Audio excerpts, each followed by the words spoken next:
Here is a clinical case of a patient with depression and an attempt to see how we can switch to etiology from phenomenology. So the phenomenology of a patient with depression would be the patient comes to the clinician probably on his own initiative because he has insight to his problem.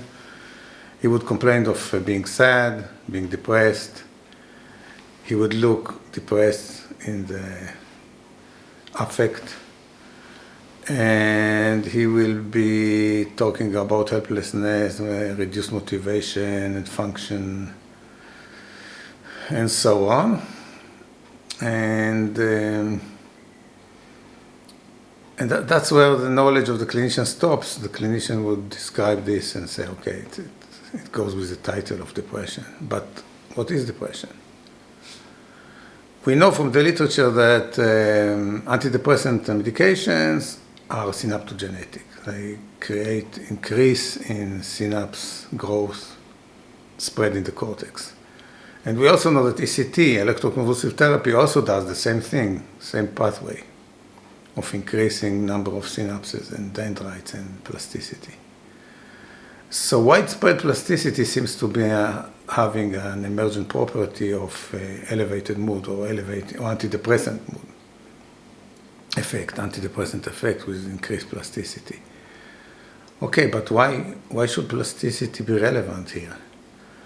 Well, if we want to go ahead, we now have to tap into new theories and knowledge accumulated from computational neuroscience, specifically work like that of Carl Friston talking about a Bayesian brain that reduced free energy, that is adaptive, predictive of the environment, and that adjusts internal representations, internal states to external events and optimizes them all the time. For example, let's have an intuitive example. Let's, for example, take an example that you know that you want to succeed in an exam, and you succeed in this exam.